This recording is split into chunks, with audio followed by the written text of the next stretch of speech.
નમસ્કાર મિત્રો, શેરબજાર ગુજરાતી યુટ્યુબ ચેનલમાં તમારા બધાનું સ્વાગત છે. મિત્રો, જો તમે જીઓ ફાઇનાન્શિયલ શેરમાં રોકાણ કર્યું હોય તો તમારા માટે એક સારા સમાચાર આવ્યા છે અને આગળ શેરમાં આ સમાચારથી તેજી પણ જોવા મળી શકે છે. વાત એમ છે કે જીઓ ફાઇનાન્શિયલ શેરને મ્યુચ્યુઅલ ફંડ બિઝનેસ માટે સેબી તરફથી મંજૂરી મળી ગઈ છે. એટલે કે જીઓ ફાઇનાન્શિયલ સર્વિસ છે એ હવે મ્યુચ્યુઅલ ફંડનો બિઝનેસ પણ કરવાની છે, કેમ કે સેબીએ આની મંજૂરી આપી દીધી છે. તો આના વિશે આપણે તમામ માહિતી ડિટેલમાં જોઈએ અને વિડીયોને પણ તમે પૂરેપૂરો જોજો, જેથી કરીને તમને સંપૂર્ણ માહિતી મળી શકે.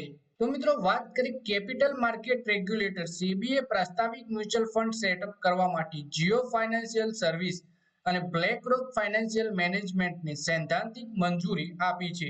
બંને કંપનીઓ મ્યુચ્યુઅલ ફંડ માટે કો સ્પોન્સર તરીકે કામ કરશે. કંપનીએ તેની એક્સચેન્જ ફાઇલિંગમાં જણાવ્યું કે સેબી તરફથી રજિસ્ટ્રેશન માટે અંતિમ મંજૂરી મળવાની બાકી છે. આ જીઓ ફાઇનાન્શિયલ સર્વિસ અને બ્લેકરોક દ્વારા નિર્ધારિત શરતોને સંપૂર્ણ આધીન રહેશે. એટલે કે જીઓ અને બ્લેકરોક ફાઇનાન્શિયલ સર્વિસ બંને મળીને કો સ્પોન્સર કરીને મ્યુચ્યુઅલ ફંડનો બિઝનેસ કરવાની છે અને સેબીએ મંજૂરી આપી છે સૈદ્ધાંતિક. હજુ ફાઇનલ મંજૂરી લેવાની બાકી છે. 26 જુલાઈ 2023 ના રોજ જીઓ ફાઇનાન્શિયલ અને બ્લેકરોકે જીઓ બ્લેકરોક બનાવવા માટે કરારની જાહેરાત કરી. આમાં બંનેનો હિસ્સો 50-50% રહેશે.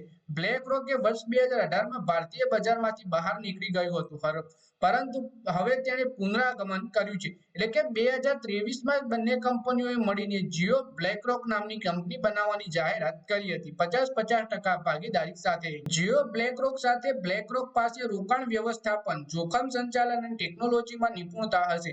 બીજી તરફ જીઓ ફાઇનાન્શિયલ સર્વિસ પાસે સ્થાનિક બજારનું જ્ઞાન, ડિજિટલ ઇન્ફ્રાસ્ટ્રક્ચર હશે. જીઓ ફાઇનાન્શિયલ સર્વિસનું કહેવું છે કે આ સંયુક્ત સાહસ વધુ રોકાણ ઉત્પાદનો લાવવામાં મદદ કરશે. આ સાહસમાં મુખ્ય નેતૃત્વની ભૂમિકા કોણ ભજવશે તે નક્કી કરવામાં આવ્યું છે.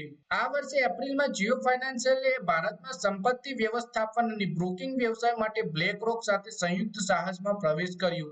ત્યારબાદ સપ્ટેમ્બરમાં જીઓ ફાઇનાન્શિયલ સર્વિસે નવી રોકાણની સલાહકાર કંપની Jio BlackRock investment advisory private limited launch કરવા માટે BlackRock advisory Singapore private limited સાથે સંયુક્ત સાહસમાં પ્રવેશ કર્યો. આ સંયુક્ત સાહસ રોકાણ સલાહકાર સેવાઓ પ્રદાન કરવા પર ધ્યાન કેન્દ્રિત કરશે. જીઓ ફાઇનાન્શિયલે એક્સચેન્જ ફાઇલિંગમાં જણાવ્યું હતું કે કંપની 30 લાખ ઇક્વિટી શેરના પ્રારંભિક સબસ્ક્રિપ્શન માટે 3 કરોડનું રોકાણ કરશે. દરેક શેરની ફેસ વેલ્યુ ₹10 હશે. તો મિત્રો, આ વિડીયોમાં વાત કરીએ આપણે જીઓ ફાઇનાન્શિયલ સર્વિસ અને બ્લેકરોક કંપનીના પાર્ટનર બ્લેકરોક કંપની બંને મળીને જે મ્યુચ્યુઅલ ફંડની બિઝનેસ કરવાની તૈયારી કરી રહી છે તેના વિશે. સેબીએ પણ જીઓ ફાઇનાન્શિયલ સર્વિસને મંજૂરી આપી દીધી છે બિઝનેસ માટે. અંતિમ નિર્ણય લેવાનો બાકી છે પણ હવે. તો મિત્રો, આગળના સમયમાં આપણને જીઓ ફાઇનાન્શિયલ સર્વિસના શેરમાં પણ તેજી જોવા મળી શકે છે. તો મિત્રો, આ વિડીયોમાં બસ આટલું જ. હવે મળીએ આવનારા વિડીયોમાં. ત્યાં સુધી વિડીયોમાં લાઈક કરો, કોમેન્ટ કરો, વિડીયો પોતાના મિત્રો સાથે ફેસબુક, ઇન્સ્ટાગ્રામ, વોટ્સએપ બધી જગ્યાએ શેર કરો. શેર બજારની આવી માહિતી ગુજરાતીમાં જોવા માટે તમે ચેનલને સબસ્ક્રાઇબ કરી ઘંટડી પર દબાવી દેજો.